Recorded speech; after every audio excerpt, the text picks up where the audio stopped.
ओम नमो शिवाय। हम सब ने महामृत्युंजय मंत्र के बारे में पढ़ा और सुना है। महामृत्युंजय मंत्र को लंबी उम्र और अच्छी सेहत का मंत्र माना जाता है। शास्त्रों में इसे महामंत्र कहा गया है। इस मंत्र के जप से व्यक्ति निरोगी रहता है। सो चलिए हम जानते हैं कि इस महामंत्र की उत्पत्ति कैसे हुई। महामृत्युंजय मंत्र की उत्पत्ति के बारे में एक बहुत ही पौराणिक कथा प्रचलित है। इस कथा के अनुसार शिव भक्त ऋषि मरकंडू ने संतान प्राप्ति के लिए भगवान शिव की कठोर तपस्या की। तपस्या से प्रसन्न होकर भगवान शिव ने ऋषि मरकंडू को इच्छा अनुसार संतान प्राप्त होने का वर तो दिया, परंतु शिवजी ने ऋषि मरकंडू को बताया कि यह पुत्र अल्पायु होगा। ये सुनते ही ऋषि मरकंडू विषाद से गिर गए। कुछ समय बाद ऋषि मरकंडू को पुत्र रत्न की प्राप्ति हुई। ऋषियों ने बताया कि इस संतान की उम्र केवल 16 साल ही होगी। ऋषि मरकंडू दुखी हो गए। ये देखकर जब उनकी पत्नी ने दुख का कारण पूछा तो उन्होंने सारी बात बताई।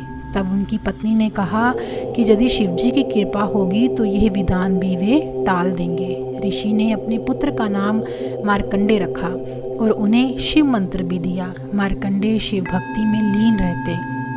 जब समय आया तो ऋषि मरकंडू ने पुत्र की अल्पायु की बात पुत्र मार्कंडे को बताई। साथ ही उन्होंने ये दिलासा भी दिया कि यदि शिवजी चाहेंगे तो इसे टाल देंगे। माता पिता के दुख को दूर करने के लिए मार्कंडे ने शिवजी से दीर्घायु का वरदान पाने के लिए शिवजी की आराधना शुरू कर दी। मार्कंडे जी ने दीर्घायु का वरदान की प्राप्ति हेतु शिवजी की आराधना के लिए महामृत्युंजय मंत्र की रचना की और शिव मंदिर में बैठकर इसका अखंड जाप करने लगे। महामृत्युंजय मंत्र इस प्रकार है। ओम त्र्यंबकं जजामहे सुगंधिं पुष्टिवर्धनम् उर्वारुकमिव बंधनान् मृत्युमोक्षयमामृतात्। समय पूरा होने पर मार्कंडे के प्राण लेने के लिए यमदूत आए, परंतु उन्हें शिव की तपस्या में लीन देखकर वे यमराज के पास वापस लौट आए।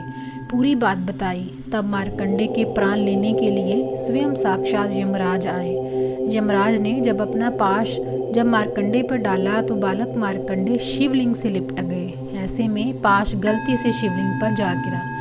यमराज की आक्रामकता पर शिवजी बहुत क्रोधित हुए और यमराज से रक्षा के लिए भगवान शिव प्रकट हुए। इस पर यमराज ने विधि के नियम की याद दिलाई।